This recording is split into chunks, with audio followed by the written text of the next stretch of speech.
Hi, Pastor Brandon Zoll here from Sullivan Church of God in Sullivan, Illinois, and I'm excited to announce that we're going to be trying to do something a little bit different than what we're already doing. We're going to start publishing these short, mini video sermons to help us dive into our life of faith throughout the week. Because something we recognize about our life of faith is that we need to be intentional about it.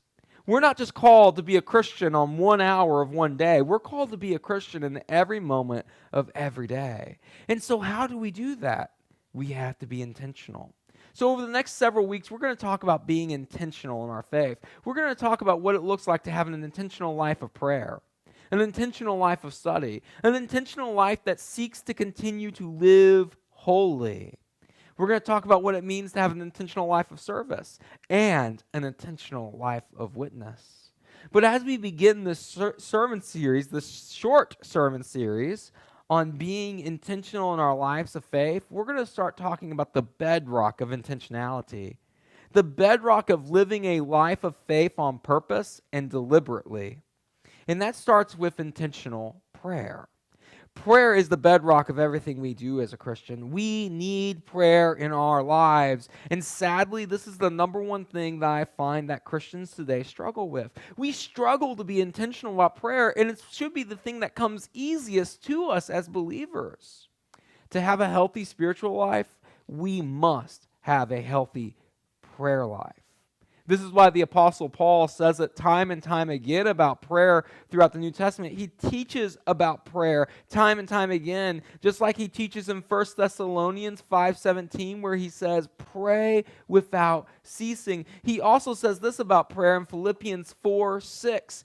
Do not be anxious about anything, but in everything, by prayer and supplication with thanksgiving, let your requests be made known to God. Paul would also call us to pray steadfastly and continually, like he says in Colossians 4:2. Continue steadfastly in prayer, being watchful in it with thanksgiving. According to Paul's letters, he sees prayer as a powerful weapon to be wielded by the Christian to enact change in the world around them.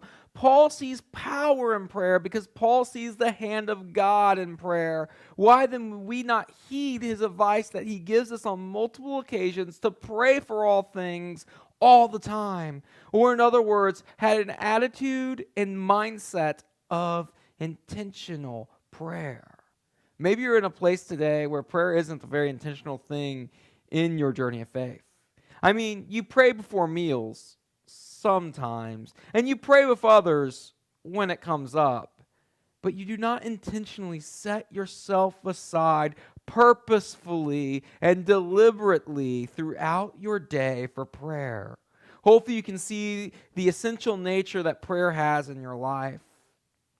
And hopefully, you've been given through these just short verses that we've read a desire to become intentional about it.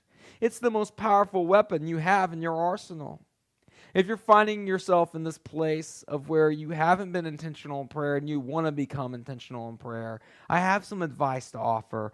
First and foremost, you need to surrender your life. Seriously, you need to surrender your life to Christ, because what we recognize in prayer is that there needs to be a willingness to say what Christ says in prayer. Not my will, but yours be done. If we can't honestly do this, then we're not going to go very far in our prayer life. We need to surrender our lives and understand that we are not our own, and this life is not all about us. It is all about Him. Secondly, we need to pray. And before you say, well, duh, Pastor, obviously we need to pray more if we want to be intentional about prayer. But seriously, pray. Pray that God would convict you to pray more. Pray that God would bring such a conviction on your life that your life wouldn't be complete unless you spend that time praying with God more. Pray that God will convict you to stick to a prayer schedule, which is my third piece of advice. Set your calendar aside and carve out intentional time of prayer in your life and stick to the plan. Be adamant about it. Be consistent about it. Do not hesitate to cancel plans with others, move appointments, or leave some open room in your schedule. Don't hesitate to do these things. Forming a prayer habit is key to living a life of intentional prayer. Start small with a short time each day and develop and grow it into longer and multiple periods of time to stop and slow down and be intentional. To stop, slow down, and commune with God. First and foremost, surrender your life. Secondly, pray that God would bring conviction upon your life to pray more. Third, actually take the time, carve it out of your day, every day of the week. Be consistent. Be intentional.